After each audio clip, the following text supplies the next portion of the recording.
திருச்சிற்றம்பலம். தென்னாடுடைய சிவனை போற்றி, எந்நாட்டவருக்கும் இறைவா போற்றி. அனைவருக்கும் வணக்கம். நாம் இன்னைக்கு சனி பகவானுடைய பெயர்ச்சி பலன்களை பற்றி தான் பார்க்க போகிறோம். மார்ச் மாதம் 2025 19ஆம் தேதி இரவு 9:44 சனி பகவான் சனிக்கிழமை உத்திரட்டாதி நட்சத்திர நாட்களில் மீனராசிக்கு பயிற்சியாகிறார். அதாவது கும்பத்திலிருந்து மீனத்துக்கு பயிற்சியாகி வருகிறார். ராகுவோட சேரப்போகிறார். சனி பகவான் 2.5 வருஷத்துக்கு ஒரு தடவை மாறுவார். ஒரு சிலருக்கு திருக்கணிதம் நல்லா பேசுது, ஒரு சிலருக்கு வாக்கியம் அருமையாக பேசுது. இது திருக்கணித முறைப்படி மாறக்கூடிய சனி பகவானுடைய பயிற்சி. இப்போ சனி பகவான் 6 ராசியை பிடிக்கிறார். எந்தெந்த 6 ராசி பிடிக்கிறாருன்னு பாருங்க. மேஷம், சிம்மம், கன்னி, தனுசு, கும்பம், மீனத்தை பிடிக்கிறார். விடக்கூடிய ராசிகள் ரிஷபம், மிதுனம், கடகம், துலாம், விருச்சகம், மகரம். இந்த 6 ராசியை விடுவிக்க போகிறார். இது எல்லாத்துக்குமே பொருந்தும். இந்த 6 ராசிக்காரர்களுக்கு மட்டும் பொருந்தாது. உங்க ஜாதகத்துல ஜாதக கட்டத்தை எடுத்து வச்சுக்கோங்க. எடுத்து வச்சுட்டு இந்த நான் ஸ்டார் போட்டிருக்கக்கூடிய 6 கட்டங்கள்ல எந்த கிரகம் இருக்குதுன்னு நோட் பண்ணி வச்சுக்கோங்க. அது இந்த பிறவியில உங்களுக்கு என்ன கொடுக்க வந்திருக்கிறதோ, என்ன கொடுக்க வேண்டாம் அப்படின்னு இந்த பிறவியில இருக்கோ, அது எல்லாமே சனி பகவானுக்குள்ள லாக் ஆக போகிறார். அப்போ ஒரு கல் இருக்குன்னா அந்த கல்லை உளிய வச்சு உடைச்சு அதற்கப்புறம் தான் சிலையாக்கி நம்ம வழிபடுறோம். அதே போலதான் இந்த 6 ராசிக்குள்ள இருக்கக்கூடிய கட்டத்தில் இருக்கக்கூடிய கிரகத்தை, அந்த அழுக்கை சனி பகவான் வெளியேற்றி நமக்கு நல்லது கொடுக்க போறார். சனி பகவான் கெடுத்து கொடுக்கக்கூடியவர் அப்படிங்கிற உண்மை உண்டு. கெடுத்துதான் மறுபடி கொடுப்பார். எல்லாத்தையுமே நல்லது கெட்டது எல்லாமே அந்த மாதிரி தான் கொண்டு போவார். அப்ப அவர் கொடுக்கக்கூடியது நம்மளுடைய வாழ்க்கையில நிரந்தரமாக இருக்கும். சொத்துக்களாக இருந்தாலும் சரி, சொந்த பந்தங்களாக இருந்தாலும் சரி, எந்த விஷயமாக இருந்தாலும், உயிர் உள்ளது உயிரற்றது எதை கொடுத்தாலும் கெடுத்து கொடுப்பார். அது நிரந்தரமாக இருக்கும். சனி கொடுக்க யார் தடுப்பார்? அதே போல சனி கெடுக்க யார் கொடுப்பார் அப்படிங்கிறது இந்த வசனம் கண்டிப்பாக பொருந்தும் அப்படிங்கிறத நான் நம்புறேன். இப்போ ஒவ்வொரு ராசிக்கும் சனி பகவான் என்ன பண்ண போறார் அப்படிங்கிறத நம்ம முழுமையா பார்க்கலாம். அந்த கட்டத்துக்குள்ள இருக்கக்கூடிய கிரகங்களையே நான் உங்களுக்கு தனிப்பட்ட முறையில உங்க ஜாதகத்தை வச்சு அனலைஸ் பண்ணும் பொழுது தெளிவாக புரியும். அதையும் நீங்க பார்த்துக்கோங்க. கடக ராசிக்குண்டான சனி பகவானுடைய பயிற்சி பலன்கள். கடக ராசிக்காரங்க, எனக்கு உயிர் மட்டும்தான் இருக்கு, அதுவும் விட்டுறலாமான்ங்கிற சூழ்நிலை தான் இருக்கேன். எல்லாமே போயிடுச்சு.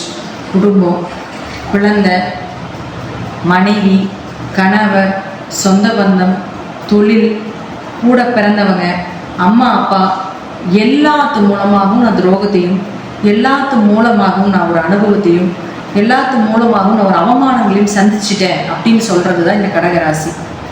2.5 வருஷமா இந்த கடகராசி நம்ம எத்தனை ஜாதகம் பார்த்தாச்சு. அத்தனை பேரும் சொல்லக்கூடிய ஒரே விஷயம், நான் வாழட்டுமா, எனக்கு வாழ்றதுக்கு உண்டான தகுதி இருக்கா, எனக்கு ஏதாவது நல்லது நடக்குமா நடக்காதா, இப்படியே என் வாழ்க்கை போயிருமா.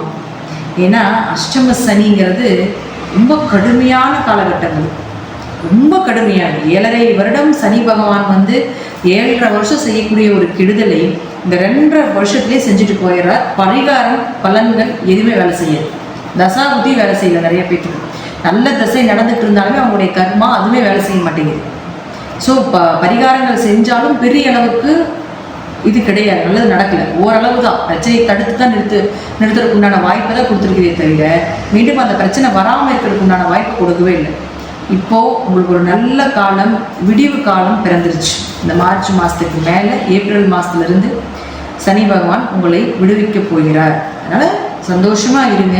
கொஞ்சம் திருக்கணித முறைப்படி அப்படிங்கிறதுனாலையும் வாக்கிய முறை ஒரு சிலருக்கு பேசும் அப்படிங்கிறதுனால வாக்கியத்துலேருந்து மாற வரைக்கும் கொஞ்சம் கவனமாக இருங்க. இந்த வாக்கியத்திலிருந்து மாறினதுக்கப்புறம் டோட்டலாக உங்களை ரிலீஃப் பண்ணிடுவார் சனி பகவான். அப்போ திருக்கணித முறைங்கும் பொழுது 50% வெளியே விட்டுருவார். ஸோ இப்போ சனி பகவான் உங்கள் ராசிக்கு 8ஆம் இடத்திலிருந்து 9ஆம் வீட்டுக்கு போயிட்டார். அப்போ 8லிருந்து 9ஆம் வீட்டுக்கு போகும்பொழுது இந்த சனி பகவான் யார்? உங்களுக்கு 7 மற்றும் 8ஆம் அதிபதி. அப்போது நல்ல திருமண வாய்ப்புகள், முதல்ல திருமண வாய்ப்புகளை ஏற்படுத்தி கொடுப்பார். தொழில் புரிவதற்குண்டான ஒரு வசதிகளையும் ஏற்படுத்தி கொடுப்பார். வீடு, மனை, சொத்து சுகங்கள் இதெல்லாம் நிறைய விட்டாச்சு. இனி மீண்டும் இழந்த சொத்துக்களையும், இழந்த பதவிகளையும், இழந்த வீடு, மனைகள் எல்லாத்தையும் வாங்கக்கூடிய அமைப்பையும் ஏற்படுத்தி கொடுப்பார். அடுத்தவரை உங்களுக்கு 9ஆம் அதிபதியும் ஆகிறதுனால, நிச்சயம் 9ஆம் வீட்டில் இருக்கிறதுனால பூர்வீகம், பூர்வீக சொத்துக்கள் இது எல்லாமே பிரச்சனைகளை கொடுத்து ஏன்னா 9ஆம் வீட்டில் இருந்த சனி பகவான் நேரடியாக உங்களுக்கு 3ஆம் வீட்டை பார்ப்பார். அப்போ 3ஆம் வீட்டை பார்க்கிறப்ப என்ன செய்வார்? உங்க சொத்துக்காக உங்க அண்ணன் தம்பிகள்லாம் சண்டை போடுவாங்க, உங்க கூட பிறந்தவங்களுடைய சண்டை நடக்கும். ஆனாலும் சொத்து பாகப்பிரிவினை பிரித்து வரும்பொழுது உங்களுக்கு ஒரு நன்மையும் ஏற்படுத்தி கொடுப்பார். ஏன்னா நேரடியாக சனி பகவான் அந்த இடத்த பார்க்கறதுனால சொத்து பிரச்சனைகள், இந்த சொத்து பிரச்சனை மூலமாக உங்க கூட பிறந்தவர்கள் மூலமாக உங்களுக்கு என்ன நடக்குது அப்படிங்கிறது நீங்களே பார்த்து தெரிஞ்சுக்கோங்க. பிரச்சனைகள் உங்க மூலமாக கூட ஆரம்பிப்பதற்குண்டான வாய்ப்புகள் உண்டு. ஸோ கவனமாக ஹேண்டில் பண்ணுங்க. ஏன்னா 9ல் சனி இருக்கும்பொழுது கண்டிப்பாக பாக பிரிவினைகள் வரும். உயர்கல்வி சார்ந்த ஏதாவது ஒரு பிரச்சனைகள் அல்லது உயர்கல்வி படிப்பதற்குண்டான வெளிநாடு வெளியூர் பயணங்கள் இதெல்லாமே ஏற்படுத்தி கொடுப்பார்.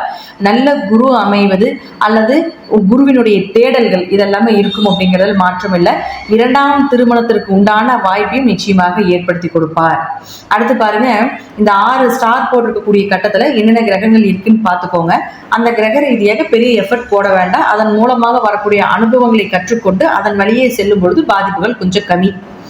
இப்ப முதல்ல இந்த 6 ராசி கட்டத்துக்குள்ள உங்களுக்கு சூரியன் இருந்து விட்டால் கொஞ்சம் பணம் கொடுக்கல் வாங்கல கவனமா இருங்க. தேவையில்லாம இன்வெஸ்ட்மெண்ட் பண்ண வேண்டாம். யாரை நம்பியும் உங்களுடைய வாக்குகளை கொடுக்காதீங்க. நான் இதை செஞ்சு கொடுக்குறேன், நான் இதை பண்ணித்தரேன் அப்படிங்கிற எந்த ஒரு வாக்கும் கொடுக்க வேண்டாம். ஜாமீன் கையெழுத்தும் யாரை நம்பியும் போடக்கூடாது. போட்டீங்க நீங்க தான் அதுக்கு மறுபடியும் பொறுப்பேற்று பணம் கட்ட வேண்டிய சூழ்நிலையும் ஏற்படுத்தி கொடுத்துருவார். குடும்பத்துக்குள்ள பேச்சால நிறைய பிரச்சனைகள் வரக்கூடிய ஒரு சூழ்நிலைகள் ஏற்படுத்தி கொடுத்துருவார். அதனால அதுலயும் கொஞ்சம் கவனமாக இருங்க. அடுத்து பாருங்க, இந்த 6 ராசி கட்டத்துல ஸ்டார் போட்டிருக்கக்கூடிய கட்டத்துல புதன் இருந்தால் உங்க தைரியம் கொஞ்சம் குறையும். எவ்வளோ பெரிய ஆளாக இருந்தாலும் உங்களை அசைச்சு பார்க்க வேண்டிய ஒரு சூழ்நிலையை கொடுத்துரும். உங்களுடைய டாக்குமெண்ட் சம்மந்தப்பட்டது, உங்களுடைய அடையாளங்கள் சம்மந்தப்பட்டிருக்கக்கூடிய ஆதார் கார்டு, ரேஷன் கார்டு இதெல்லாமே தொலைந்து போகிறதுக்கு உண்டானதோ அல்லது பழுதாகி அதை நீக்கம் செய்வதற்குண்டான வாய்ப்புகளோ இருக்கும். உங்களுடைய அத்தாரிட்டியை வச்சிருக்கக்கூடிய பத்திரங்கள் இதெல்லாமே கொஞ்சம் கவனமா இருங்க. விரயங்கள் ஆவதற்குண்டான வாய்ப்புகள் உண்டு. தேவையில்லாத விரைய செலவுகளையும் கொடுக்கும். பயணங்கள், தேவையே இல்லாத பயணங்கள், அலைச்சல் இதெல்லாமே கொடுத்துருவார். 3ஆம் இடம் அப்படிங்கிறது பார்த்துட்டீங்கன்னா உங்களுடைய மாமனார், உங்களுடைய கூட பிறந்தவங்க. இப்ப இந்த காலகட்டங்கள் இவர்கள் மூலமாக பிரச்சனைகள் வரும். அப்ப அதுலயும் கொஞ்சம் கவனமாக இருந்து செயல்படுத்த வேண்டும். அடுத்து பாருங்க, உங்களுடைய ராசி கட்டத்திலிருந்து நீங்க எண்ணிட்டு வரும்பொழுது தெரியும் 9ஆம் இடத்துல சனியோட ராகு இருக்கிறார். அப்போ சனியோட ராகு இருக்கக்கூடிய காலத்துல உங்க ராசிக்கு திரிகோணத்துல ராகு வரும் பொழுது பெரிய பெரிய ஆசைகளை கொடுத்து அதை நிறைவேற்ற முடியாம பண்ணிடுவார். அப்ப பெருசா யாராவது உங்களுக்கு நான் இது பண்ணி தரேன், உனக்கு வெளிநாடு வேலை வாங்கி தரேன், வெளியூர் வேலை வாங்கி தரேன், எனக்கு இந்த பணம் கொடு அப்படின்னு ஏதாவது சொன்னாங்கன்னா கொடுக்க வேண்டாம். பிரச்சனைகள் தான் அது. பணம் கொடுத்து ஏமாறுறது தான். அதனால அதுலயும் கொஞ்சம் கவனமா இருங்க. அடுத்து பாருங்க, உங்க ஜாதகத்துக்கு 4 மற்றும் 11ஆம் அதிபதினு சொல்லக்கூடிய சுக்கிரன் இந்த 6 ராசி கட்டங்கள் எங்கிருந்தாலும் சரி உங்க உடம்புனுடைய ஆரோக்கியத்திலேயும் கவனமா இருங்க. உங்க அம்மாவனுடைய உடம்பு ஆரோக்கியத்திலே கொஞ்சம் கவனமாக இருக்க வேண்டும். ஏதாவது ஒரு மருத்துவ செலவுகளோ, மனசு சரியில்லாம போறதோ, ஒரு நிம்மதி இல்லாம இருக்கிறதோ, வீடு மனைகள் இதெல்லாமே வருவதற்குண்டான வாய்ப்புகளும், அதுல ஏதாவது ஒரு கோளாறு இருக்கக்கூடிய ஒரு அமைப்புகளும், ஒரு வண்டி, ஒரு இடமாற்றங்கள், ஒரு வண்டி மாற்றங்கள், வாகன மாற்றங்கள் இதெல்லாமே ஏற்படுத்தி கொடுப்பார். அடுத்து பாருங்க, எனக்கு நிம்மதியே இல்லைங்க அப்படிங்கிற ஒரு சூழ்நிலைகளும் கொடுத்துரும்.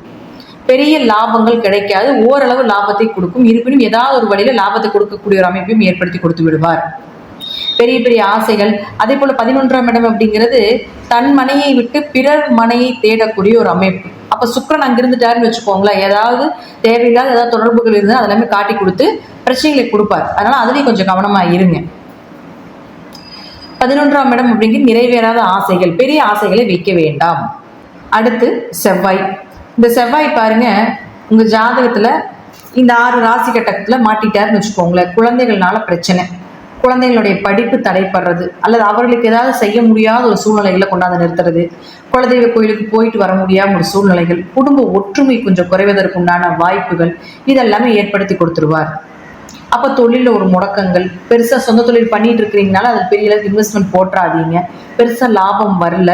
பெரிய பெரிய தொழிலதிபர்களாக இருந்தாலும் சரி, யாராக இருந்தாலும் சரி, இந்த இடத்தில் செவ்வாய் மாட்டி விட்டால் கொஞ்சம் கவனமா இருங்க. எனக்கு எதுவும் நடக்காது அப்படிங்கிறது மட்டும் நினைச்சுக்காதீங்க. அந்த இடத்த சனி பார்க்கும்பொழுது இந்த செவ்வாய் சனி நேர் பகை கிரகங்கள். அப்போ அந்த இடத்த செவ்வாயை சனி பார்த்தாருன்னா அப்படியே திருப்பி போட்டு போயிட்டே இருப்பார். அதாவது என்ன நடக்குது என்ன அப்படிங்கிறத பார்க்கவே மாட்டார். அந்த விஷயத்தை நமக்கு தரைமட்டமாக்கிடுவார். அப்போ தொழில் சார்ந்த விஷயத்துல கொஞ்சம் கவனமா இருங்க. ஏதாவது குடும்பத்தில் ஏதாவது கர்மாவில் கலந்துக்க வேண்டிய ஒரு சூழ்நிலைகளோ, கர்மா நடக்க வேண்டிய ஒரு சூழ்நிலைகளோ கொடுப்பார். 10ஆம் இடம் அப்படிங்கிறது மாமியாரை சொல்றதுனால மாமியார் கூட ஏதாவது வம்பு வழக்குகள் அல்லது மாமியாருக்கு ஏதாவது உடல்நிலை கோளாறுகள், அவர்களுக்கு ஏதாவது செலவு பண்ண வேண்டிய ஒரு சூழ்நிலைகள், அவர்கள் மூலமாக உங்களுக்கு கருத்து வேறுபாடுகள், சண்டை சச்சரவு இதெல்லாமே ஏற்படுத்தி கொடுப்பார். அடுத்து பாருங்க, உங்க ராசிக்கு குரு. இந்த குரு அப்படின்னு சொல்லக்கூடியவர் பாருங்க 6 மற்றும் 9ஆம் அதிபதி. இந்த குரு இந்த 6 ராசி கட்டங்கள் எங்கிருந்தாலும் கடன் சார்ந்த விஷயங்கள், நோய் சார்ந்த விஷயங்கள், வழக்கு சார்ந்த விஷயங்கள் தொடரும். வேலையில பிரச்சனை, வேலை ஆட்கள் மூலமாக பிரச்சனை, மேல் அதிகாரிகள் மூலமாக பிரச்சனை, நிம்மதியை வேலை செய்யவே முடியல, ஒரு பணிமாற்றத்தை ஏற்படுத்தி கொடுக்கும், ஒரு இடமாற்றத்தையும் ஏற்படுத்தி கொடுக்கும் அப்படிங்கிறத நம்ம சொல்லியிருக்கோம். அப்ப அதன் மூலமாகவும் உங்களுக்கு ஏதாவது ஒரு மாற்றத்தையும் நிச்சயமாக ஏற்படுத்தி கொடுப்பார். 6ஆம் இடங்கிறது போட்டி தேர்வு, 6ஆம் இடங்கிறது சித்தி. அப்ப குரு இந்த 6 ராசி கட்டத்துல இருந்தா போட்டி தேர்வு எழுதி பெரிய மார்க் வாங்க முடியாது, எதிர்பார்த்த மார்க், எதிர்பார்த்த வேலை கிடைக்காது. சித்தி மூலமாக உங்களுக்கு ஏதாவது ஒரு மனக்கோளாறுகளோ, சித்தி மூலமாக ஏதாவது ஒரு பஞ்சாயத்து வர்றது, பிரச்சனைகள் வர்றது, அல்ல அவர்களுக்கு ஏதாவது உடல்நிலை கோளாறுகள், அவங்க குடும்பத்தில் ஏதாவது பிரச்சனைகள் நடக்கிறது, இதெல்லாமே ஏற்படுத்தி கொடுத்து விடுவார். அப்ப அவரே 9ஆம் அதிபதியும் குரு ஆகிறதுனால பூர்வீகம் சார்ந்த சொத்துல பிரச்சனைகளை கொடுக்கறது, அப்பா மூலமாக பெரிய அளவுக்கு உங்களுக்கு சப்போர்ட் இல்லாம போறது, இதெல்லாமே ஏற்படுத்தி கொடுத்துருவார். குரு லாக் ஆகாம பாத்துக்கோங்க. அப்ப குருவுக்கு உண்டான வழிபாடுகள் நம்ம செய்யும் பொழுது அந்த குருவினுடைய தோஷம் கொஞ்சம் விலகும். அடுத்தது பாருங்க, இந்த கடகராசிக்கு 7 மற்றும் 8ஆம் அதிபதினு சொல்லக்கூடிய சனி பகவான் இந்த 6 ராசி கடத்துல எங்க இருந்தாலும் திருமண வரன் எதிர்பார்த்தபடி கிடைக்காது. கொஞ்சம் கண்டங்கள் நிறைந்த காலகட்டங்களாக நம்ம எடுத்துக்கலாம். திடீர் பணவரவு, திடீர் ஏமாற்றங்கள் இதெல்லாமே உண்டு. பார்ட்னர், நண்பர்கள் இவர்களுக்குள்ளாமே கொஞ்சம் கருத்து வேறுபாடுகளையும் ஏற்படுத்தி கொடுப்பார். செய்யக்கூடிய பரிகாரங்கள் பெருசா பலிதமாகாது. சனி பகவான் இந்த 6 ராசி கட்டத்துல சிக்கிட்டாருன்னா கண்டிப்பா வேலை மற்றும் இடமாற்றம் கொடுத்தாலும் நீங்க எவ்வளவுதான் வழிபாடுகள் செஞ்சாலும் அந்த வழிபாடுகளுக்கு உண்டான பலன் கொஞ்சம் குறைவாக தான் கிடைக்கும். அதையும் நம்ம தசாபுத்திப்படி பார்த்துட்டு என்ன பண்றதுன்னு பார்த்துட்டு நம்ம பார்த்துக்கலாம். அடுத்தது பாருங்க, இப்படி நம்ம ஒவ்வொரு கட்டங்களா கொண்டு போயிட்டு இருக்கக்கூடிய காலகட்டங்கள்ல நிச்சயமாக சனி பகவான் 9ல் இருக்கும் பொழுது தந்தை, பூர்வீகம் இதுல கொஞ்சம் கவனமாக இருந்து செயல்படுத்திக்கோங்க அப்படிங்கிறது முற்றிலும் உண்மை. கடகராசி அன்பர்களுக்கு உண்டான ஒரு வாய்ப்பு அப்படின்னு பார்த்துட்டீங்கன்னா பூர்வீக சொத்து கிடைக்கிறதுக்கு உண்டான வாய்ப்பு தான் பெருசா காட்டுது. அதை மட்டும் கொஞ்சம் ஃபோக்கஸ் பண்ணி பார்த்துக்கோங்க. அதுவும் குரு சிக்கிட்டா கொஞ்சம் பின்னாடி இருந்து மூவ் பண்ணுங்க அப்படிங்கிறது தான் ஒரு அமைப்பு. சொந்தமா தொழில் பண்ணிட்டு இருக்கக்கூடியவர்களுக்கு கொஞ்சம் லாபங்கள் வரும். பொதுவான ஒரு பலன்ல லாபங்கள் வரும். அதே போல ஓரளவுக்கு இம்போர்ட் எக்ஸ்போர்ட் பிசினஸ் பண்ணக்கூடிய ஒரு சூழ்நிலைகளையும் ஏற்படுத்தி கொடுப்பார். அடுத்தது மாணவர்களுக்கு ஓரளவுக்கு நல்ல மார்க் ஸ்கோர் பண்ண வேண்டிய ஒரு சூழ்நிலைகள் வரலாம். இத்தனை நாள் பார்த்தீங்கன்னா படிப்பு ரொம்ப மந்தமாக இருந்திருக்கும், படிப்பு ரொம்ப தடையாக இருக்கும், ஏதாவது ஒரு மனக்கோளாறுகள்னால எதிர்பார்த்த மார்க்கெல்லாம் வராமல் இருந்திருக்காது. ஆனால் இனி வரக்கூடிய காலகட்டங்களில் நல்ல மார்க் வர்றதுக்கு உண்டான வாய்ப்பையும் நிச்சயமாக ஏற்படுத்தி கொடுப்பார். உயர்கல்வி சார்ந்த துறை, உயர்கல்வி நீங்கள் என்ன படிச்சிருக்கீங்களோ அந்த படிப்புக்கு உண்டான வேலைகள், வெளிநாடு பயணங்கள் இதெல்லாமே கேரண்டியாக கிடைக்கும். அடுத்தது விவசாய தொழில் இருக்கக்கூடியவர்கள் நல்ல விளைச்சல், ஓரளவு விளைச்சல், இந்த அஷ்டம சனியில் இருந்ததை விட ஓரளவு விளைச்சல் எடுக்கிறது இதெல்லாமே ஏற்படுத்தி கொடுப்பார். இருப்பினும் அந்த இடத்துல சனி ராகுவா இருக்கிறதுனால கொஞ்சம் சனி ராகுவாக ஒரு போராட்டமோ, ஒரு விஷம் சார்ந்த விஷக்கொல்லி, இந்த மாதிரிலாம் நம்ம பூச்சி மருந்துகள் இது சார்ந்த ஏதாவது ஒரு பிரச்சனைகளோ இதெல்லாமே வர்றதுக்கு வாய்ப்புகள் உண்டு. அதுலேயும் கொஞ்சம் கவனமாக இருந்துக்கோங்க. விளையாட்டு துறையில் இருக்கக்கூடியவர்களுக்கு ஒரு நல்ல பெயர் புகழ், நல்ல அங்கீகாரம் கிடைப்பதற்குண்டான வாய்ப்புகள் உண்டு. அரசியல் துறையில் இருக்கக்கூடியவர்களுக்கும் அதே போல சினிமா துறையில் இருக்கக்கூடியவர்களுக்கும் மக்கள் கூட்டம் கூடி உங்களுக்கு நல்ல ஒரு பெயர் புகழ், புதிய வாய்ப்புகள், புதிய பட வாய்ப்புகள், பெரிய பதவிகள் கிடைப்பதற்குண்டான வாய்ப்பையும் ஏற்படுத்தி கொடுப்பார். நான் சொல்லக்கூடிய கருத்துக்கள் தசாபுத்திப்படி சிறிது மாறுபடலாம். உங்களுக்கு ஏதாவது சந்தேகங்களாக இருந்தால் உங்களுடைய ஜாதகத்தை எனக்கு அனுப்பி வைங்க. அதற்குண்டான பலன்களும் உங்களுக்கு சொல்லப்படும் அப்படிங்கிறத தெரிஞ்சுக்கலாம். ஜாதகம் பார்க்கறதுக்கு விருப்பமாக இருந்தாலும் இதே நம்பர்ல வாட்ஸ்அப்ல தொடர்பு கொள்ளுங்க. நிச்சயமாக உங்களுக்கு நல்ல பதில் அப்படிங்கிறது நான் நேரடியாகவே கூப்பிட்டு பேசக்கூடிய அமைப்பையும் ஏற்படுத்தி கொடுப்போம். நன்றி. தசாபுத்திப்படி பார்த்துட்டு அஷ்டம சனி முடியக்கூடிய காலத்தில் கொஞ்சம் பெரிய பாதிப்புகளை கொடுக்கும். 3 மாதத்திற்கு முன்னாடி இந்த பதிவு கொடுக்குறோம் அப்படிங்கிறப்பவே நீங்க தெரிஞ்சுக்கலாம். ஸோ பார்த்து கவனமாக இருங்க கடகராசி அன்பர்களே. நன்றி. மீண்டும் ஒரு நல்ல பதிவில் சந்திக்கலாம். திருச்சிற்றம்பலம், தில்லையம்பலம், ஸ்ரீ நரசிம்ம திருவிழி சரணம்.